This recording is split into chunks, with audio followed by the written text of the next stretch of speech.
Good morning and welcome back to another video, and today is the Q&A day. Now just stick around and enjoy the video. So starting off, we are currently going to be going over a few questions I asked the Discord whether to ask some questions to me, and thus we are going to be answering them while I repost my auctions and do all of that jazz. So the first one is from Inglorious and it says, @DalaGG, how is the crafted transmog working out for you? Actually, at this moment in time, it's taking a little bit longer than expected, especially for an RP realm, but all in all, is not that bad, so to speak. I have sold a couple of bits, such as the rapier, and should be restocking that as and when I get the chance, but at the moment alchemy is doing really well for me, so I'm really not overly too concerned when restocking that.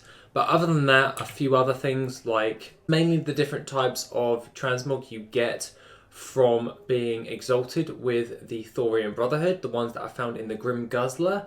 Those ones are the ones that are selling at the moment for me. The other ones have taken their sweet time, but we've sold a few. And in the grand scheme of transmog, that's not bad for a couple of weeks. So I'm still pretty damn happy with that. Now, along with that, let's just have a gander at the next one, which is Lexi. Lexi asks, @DalaGG, what is actually the best gold making method, farming, raw gold, etc. without professions? So without professions, in my personal opinion, it is always going to be material farming. But that's my personal opinion. Some people say raw gold, some people say farming, other people say battle pets. For me, that's always stayed tried and true for me, is material farming. I found that the kata and the current content farms to be the most reliable. Raw gold, on that note, that does give you raw gold in your bag, so you don't actually have to sell those items, but I see a bit. But for me, I have a better return by farming materials. That would be the case of just like farming a volatile fire or volatile water, because obviously we're not adding in the professions, so we can't say fishing or herbalism or skinning or all that jazz. It would literally be the miscellaneous stuff. So that would be, at the end of the day, anything to do with the volatiles, they're great to farm up and they sell relatively fast. For current content stuff, for miscellaneous, we don't have that much of the miscellaneous stuff for current content, but things like that, to that effect. So things like Spirits of Harmony always used to do well. Underline that right now. Obviously, because the events are in the Vale of Eternal Blossoms, Spirits of Harmony have gone down quite a lot, and it's now super cheap to like craft anything in Mr. Pandaria now. So yeah, but other than that, volatiles, definitely volatiles. If I had to pick one that I was going to make a lot of gold per hour, well, a relatively decent gold per hour, and just keep on repetitively doing it, it would be either volatile water or volatile fire. I'm pretty happy with just doing those. So that's the next question. So the Shalsey, it could be that. @DalaGG, what is all of the add-ons you use, especially the ones with your task list? Okay, so the task list one at this moment in time is called Executive Assistant. That one just makes you be able to create lists in the game. So I can have it on a checklist that can be on a cooldown that I set for daily, weekly, monthly, or I can do manual or purging or loads of other different types of features for it. Basically, it's just to make a checklist of things that you should be doing. The other add-ons that I do have, I'll do a quick run through. I was going to do a video on all of my add-ons that I do, but we'll do a little quick run through. I have Atlas Loot I use. Obviously, I turn them on whenever I need to use them, otherwise they take up minimap space, and I don't prefer to have too many add-ons on at one time. I have Bug Grabber for bug testing, worth it. Buy 'em all. I have Buy 'em all now, finally, and that's just to buy loads of stuff. I have Disenchant crafted items. That's for disenchanting Tidesborough bracers. Makes it a hell of a lot easier when you're doing that. Easy Scrap. I have easy scrap. It gets rid of all of my grey items when I'm running dungeons and instances. Executive assistant, of course. Executive assistant file cabinet. I don't really use it all that much, but it just makes backups. Oh, it tells you. Backs up and restores manager for executive assistant. I don't really use that because I change this so much, so it doesn't really matter to me all that much. I have GatherMate 2, GatherMate 2 data. I rarely use this anymore because I've done all those farms that I usually would do, but on the off chance I do double check where the nodes are going, especially like Najatar the other day. Obviously yesterday we finally got our flying. Oh yeah, we got our flying, guys. And I sometimes need to just clarify my route. So I'll be like, I know that route, but I want to double check it before I go ahead and do it, because I can then sometimes summarize a better route for myself. So I have that on hand just in case. For other different things, I have handy notes, always have handy notes downloaded, and then any of the ones extra handy notes that you can actually get along with. I've got Loot Appraiser, of course, NPC Scan. Don't really use it all that much. I used Sharken's fix for NPC Scan. That was really helpful, and obviously I can now see where the rares are in Outlands, because I can't remember all of them. But aside from that, I use Roots Import Export, Callan, and I also use Sexy Map, which is just my mini map, which just makes a nice square, because I don't really like the circle version all that much. But that's just a personal preference. Other thing is I use Tomcat's Tours, and that's just for finding rares. But I found that Tomcat's is lesser than Handy Notes. I didn't really like Tomcat's all that much. I preferred Handy Notes because it's just, well, it's so damn handy. TomTom, I use TomTom all the time. I was actually considering doing a guide on how you guys can make your own add-on for TomTom. So you could do your own little farming route and make a little add-on for that. So I would do that if any of you would like to see it, as we're daily, so I see no reason why not to. Other than that, I use WorldCrest Tracker, of course, bog standard. I use Worth It, of course, it's my add-on. And I use TSM and TSM App Hopper. Now, obviously, you see this other one here called Golden Roots. That's just a little tester I was working on with Golden Roots for his little add-on. I'm getting round to building it, but obviously I've got quite a bit going on at the moment, so it's in a working progress, so to speak. But other than that, that's basically all my add-ons I use. I don't use any UI changes because I love the eagle and the original style on the bottom stuff. Just love it in general, so I don't see any reason why to change it. I know a lot of you do, but I prefer it, to be honest. But other than that, let's get on to the next question, which is everyone. Thank you, everyone. For everyone, at DallerGG, what gold making secrets are you keeping from us? I don't actually keep a lot of gold making secrets all to myself. I kind of like, as soon as I find them out, half of the time, I usually just tell you guys straight away. The other half is I want to test them out as thoroughly as possible before I tell you about them. So in the grand scheme of things, if in the grand scheme of things, I'd rather test something before showcasing it to you guys. So essentially what I'm keeping from you is something that I'm testing to see if it's actually worth it or viable for you to even go about doing, because it's pointless me talking about it if it's just going to be absolutely crap. So that's the other thing. But I do have a couple of other things that I used to do when I was really into mount crafting. I'm actually writing up a guide on it right now. I've decided that this year, when I've gone daily, that I will be giving away everything I know within the year, and then hopefully learn some new stuff along the way from you guys, because the only way we're going to get better as gold makers is if we know each and every one of each other's secrets, so to speak. So then we can work on the best ways in which to go about doing stuff, or how to farm more effectively, or how to do other different types of things. So really, you will learn everything that I know as and when I can pump them out. And another reason why it's great to go daily. And other than that, I do genuinely love going daily at the moment. It's really, really fun. I get like instant feedback, and the support has been amazing so far.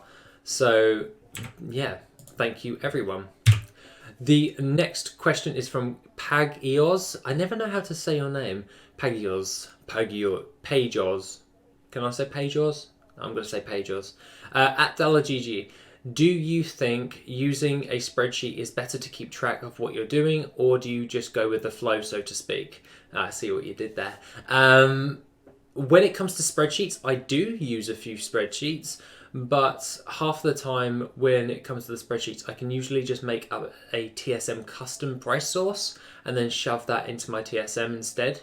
Half the time it is mainly I do a spreadsheet in order to just do certain things to test it. Spreadsheets don't really last that long with me because I'd rather implement them in the game to make them more automated, because I'm really into my automation, such as Executive Assistant. It keeps track of all my daily crafts that I need to do and everything. So yeah, I will usually not go with the flow, but I will usually automate everything that I'm doing, so to speak, in the game. So I've got my daily list and I've got my way about going things. I've even got a notepad going over what I do daily for pretty much everything, especially with the whiteboards. I've got things that I'm working on with Worth It Classic, Dala, and all the other different types of things moving forward. Actually, I need to update a few of those. But aside from that, I rarely use spreadsheets. The next question is from Schizo, and that is at DalaGG. Do you think it's worth to max out professions on one character so you can forget the other learn and one you need, and use the forgot book from the vendor to relearn all the stuff? No, I don't generally think. I know what you're saying there. No, swapping out professions, I would rather just max out the profession and just leave it. I did do it last year, but that's because I limited myself with the challenge for one character, and it was not an efficient method in order to do stuff. If you're going to pick a profession, you stick with that profession. Best professions at the moment: alchemy, inscription, and surprisingly dual crafting is doing quite well, especially the raid gems and all that jazz. But other than that, just pick your profession and stick with it. I rarely swap out different professions, except for last year where we were on that challenge. But majority of the time I will stick through with a profession. So instead of relearning with all the books, I don't bother with that. I just like to keep them all in one character and just keep it throughout. Hence why I've never relearned my professions on my Taylor, because he's got some stuff from Classic, well, Vanilla, that we all don't have anymore. So it would be a bit stupid if I just unlearned it. So it wouldn't be viable for me to do so. Next one is Methoc, and at DalaGG, can you lick your own elbow? No, I can't. I can't lick my own elbow, mate. I gave it a go, I guess. Yeah. The next question is, does it still make sense to build an alchemist / enchanter char on low pop server to make gold? For low pop servers, you're not going to have a really big raiding community, so I'd probably stay clear of alchemy. What I would probably go with for lower pop servers, like really low pop servers, I'd probably go with the farming essentials, so gathering professions, and going with any one that makes crafted mounts, because crafted mounts always sell, in my opinion, on the majority of all the servers that I've ever played on, which is low pop, medium pop, and high pops, and I found them to always sell. It's just, when it comes to a lower pop server, it just takes a lot more time in order to sell those types of things, but the returns are massively exacerbated. So yeah, it's definitely worth it to just like make panther mounts on lower pop servers than it is higher pop servers. so to speak. So yeah, I would find that easier to do. So if you're running an enchanter or an alchemist, I probably would say you can keep the enchanter. You could probably still make a fair bit of bank, but with alchemy, it's mainly higher raid pop servers. So you're looking at places like Argent Dawn, Terran Mill, and Outland, and all that stuff. So you're looking for the higher pop servers for for alchemy, so to speak. Go with a gathering profession or go with a mount crafting profession such as engineering. Engineering always tends to do well on other servers. But yeah, that's my answer for that. Okay, so this is Pyromaniac, and Pyromaniac is at DallarGG. Question: Do you raid PvP or Mythic Plus? Anything endgame related? Okay, he's got two questions. I'll answer the first one, which is, do I raid or PvP or Mythic Plus? I used to raid quite a lot, not so much anymore. I don't raid nearly at all. I do the LFR thing, but that's about it for me. But when it comes to Mythic Plus, I don't do it at all because it's never really interested me, and I'd rather do something that I would enjoy. So gold farming is a prime example for that. But PvP, I generally love it. I do it pretty much every day, especially once I have a bit of time to myself and I'm not doing certain things. I will jump into a quick random battleground, or I will go into a rated battleground, or all that jazz and stuff. But yeah, I would really like to actually make an arena team. Generally, it would be really cool to be in my own arena team, but as of yet, I am not in an arena team, and I just like being on my demon hunter or my rogue and just kicking people's ass. The second question, I'm probably not going to answer that one, buddy. Okay, so Siberian at DallarGG, what is your favourite thing to farm and why? My favourite farm of all time that I love to actually do like pretty much all the time is the Wintergrasp farm for titanium ore. I found it always to be the most reliable and holds a very steady price like all year round and through every expansion, and I genuinely enjoy just doing it. It's one of my favourite farms. My second one, I know you didn't ask this, but yeah, it would probably be just running through the old vanilla Blackfathom Deeps. I enjoy that with the dialogue as well. So yeah, those two are my favourite farms, and obviously Titanium Ore is my most favourite one because that is in Wintergrasp, and that was one of my favourite expansions of all times. So brings back a load of awesome memories. Okay, so the next one is from Knight. That was an easy one to pronounce. At DallarGG, what is the most gold you've ever owned? 25 million, and I want to top that. Yeah, I went on a massive spending spree. But yeah, my most gold I've ever had is 25 mil. Yeah, basically. So yeah, decent amount of gold. It was pretty good. Thank you, WOD. I made quite a lot of that one in WOD just with all of my alts and using the mission tables when they were like super lucrative, and yeah, basically that's how I made a large portion of that gold. Obviously now since then it's massively depleted, but yeah, I'd like to buy mounts off the black market auction house. Other than that, that is basically the question answered. So let's move on to the next one, and that one's from Violet. Hello, Violet. At DallarGG, what inspired you to make Worth It and the YouTube channel? So this is kind of like a double question. By the way, I actually, just to clarify, I decided to make Worth It about a year ago, but never got round to it because I was lazy. Yeah.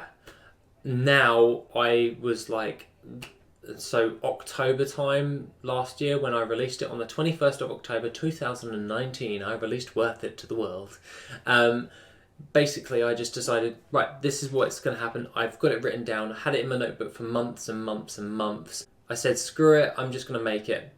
the idea came to me from being a little bit frustrated from people saying that, oh, the farm doesn't give me 10,000 gold on this realm or 20,000 gold on my realm, it's only around about 5,000, and basically complaining, a lot of people complaining in the comment section. So I was like, instead of getting all annoyed about it, why don't I just fix the actual solution, find a solution for that. And thus I was like, right, we'll gather everything for every farm for all of the gathering professions, get the baseline averages, and we can just times it by their server, and then they can see if it's worth it for them before they even do the farm, hence the custom farms as well. So when new gold guide makers can bring out a guide, they can then link their version of that farm in their description, so then you can import it and see if it's worth it before you even invest the hour and waste your time and all of that jazz. And aside from that, you said, and the YouTube channel. The YouTube channel originally started when I was living in Canada. I decided to leave England and live in Canada for a year and a bit, and pretty much that was like one of the best times in my life, by the way. But I was also very, very lonely because I had like no friends over there. I just wanted to take a massive leap and see what was going to happen. I was very, very lonely and all that jazz, in all honesty. And yeah, I remember vividly watching one of Studen's videos, and he was like doing all this stuff, and I was like, actually, I will message him on my email through email. And I emailed him about the Spirit of Harmony flip. I don't know if he's still got the video up, but it was the Spirit of Harmony for the Golden Lotus at the time with the Potions of Luck. And he did a video back then of that video saying, this was given to me by John, and that's me. And from that video that Student did, I was like, he made a video about my farm. And then I decided, screw it, I'll just make my own gold farm because I've actually got some cool ideas to share. So that's why I made the YouTube channel, because I actually thought I had something good to help people with, and clearly it's working, so I will go with that. And to answer your other question is also, what is your personal favourite mount in game? My personal favourite mount in the game is something that I don't own. It is the Swift Zillion Tiger, and I would love it. If you could gift it to me, I would love it. Thank you very much. I've always wanted it ever since Zul'Gurub came out. Obviously, you can only get it on Black Market Auction House now, so it's kind of hard to get a hold of. It usually goes for roughly around about gold cap, so it's very, very hard to get a hold of. My personal favourite mount is the Blackwater Tiger, and that one is an absolutely amazing mount. I've always got it on me, on all of my characters, so all of them can mount up on it. I don't know what it is about that tiger. I know a lot of people don't think it looks that cool, but for me, it's just clearly one of my favourites. Yeah, it's one of my favourite mounts in the game, and it's very, very simple, very, very easy to use, and I just like it on pretty much all of my characters. So that's that answer to that question. Thank you, Violet. And that pretty much summarises everything for the Q&A. I hope that I answered all of your questions sufficiently, and that being the case, guys, I shall see you on the next video, which will be tomorrow.